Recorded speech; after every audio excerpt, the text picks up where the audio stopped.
let's talk about the ridiculousness that is America, right? We've talked about everyone else's problems. Big problems here in the United States, particularly with our incoming president and some of his picks for Secretary of State and his pick for the Department of Energy. Rick Perry, who I believe it was 2008, 2012, he couldn't recall the third department that he was going to abolish. And it was the Department of Energy that he was going to abolish. And Donald Trump has seen fit to appoint him to lead that department, right? You can't get a better team. Like, Donald Trump has put together the perfect team to completely devastate the American bureaucracy and to gut the government. So he's got a team in that regard.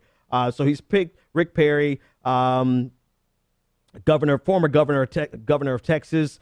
And here's some things to keep in mind, right? So the Energy Department's budget, part of their budget is designed to maintain our stockpile of nuclear weapons, warheads, cleaning up nuclear waste sites left by military weapons programs. The department runs the nation's national laboratories, sets appliance standards, everything from granting loans for solar programs down to capturing carbon dioxide from the atmosphere.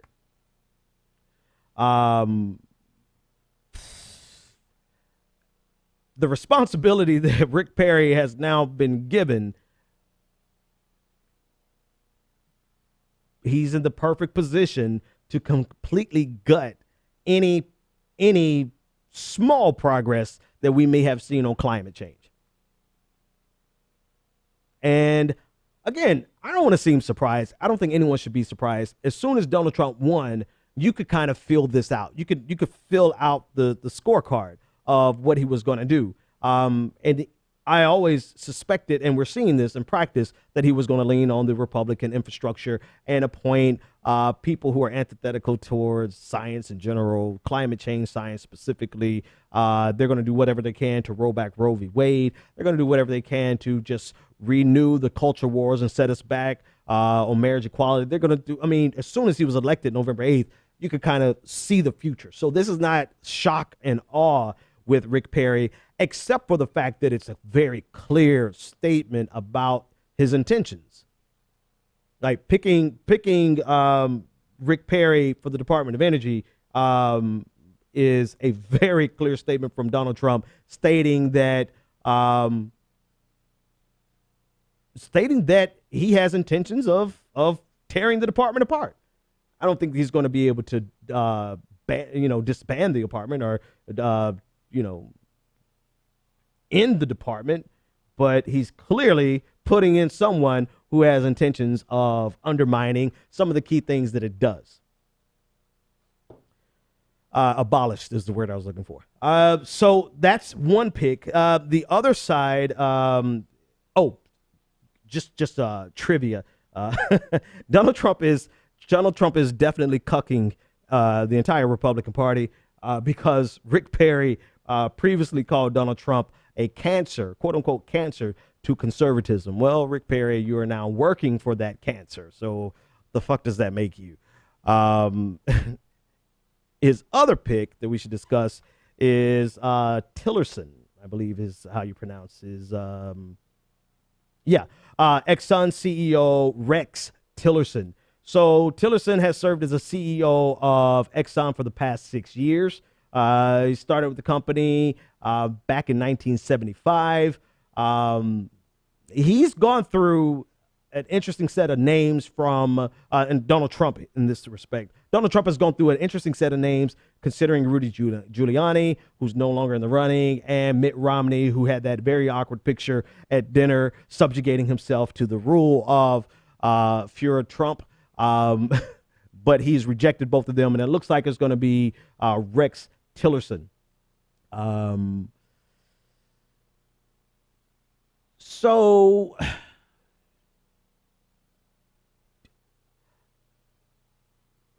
in the role of Secretary of State, Tillerson is going to be the perfect position to expand American empire, particularly, or I mean, not particularly, because this is how I define American empire, expand our capitalistic exploits abroad, or not just capitalism in general, but specifically big business, right? The oil sector, the major players. This is the perfect job for someone who wants to stake out American interests, and not just American interests. Let me qualify that more. Multinational corporation interests, right? Because with Exxon, with most of these large conglomerates, they're multinational, right? They have no allegiance to any nation. So Exxon particularly has no particular allegiance to the United States. He is a great pick if you want to expand. I'm actually kind of tired of talking about the shit that's getting ready to happen with Donald Trump and his picks. I'm kind of tired of it because every day it's going to be somebody else who is absurd.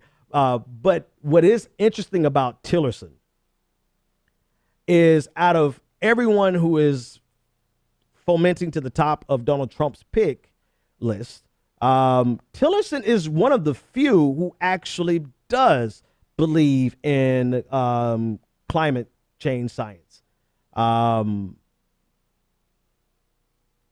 He actually believes that the climate change is real, which in a Donald Trump administration is actually an achievement. He's even gone as far as favoring or being on the side of a quote unquote revenue neutral carbon tax of more than $20 a ton. This is a huge thing for the Donald Trump administration to have someone who has these views. The problem is he's not really going to be in a position to actually do that. Like, if he was going to be over the Department of Energy, then maybe his climate change views would be able to be implemented, even though Donald Trump doesn't really quite believe in climate science. But he's not being put in a position where the world could benefit from his pretty moderate and should be the norm views on climate change. No, he put him in a position where he can expand the interest of multinational corporations. So, anyway, these are the people who are going to be leading the nation as of January 20th, 2017.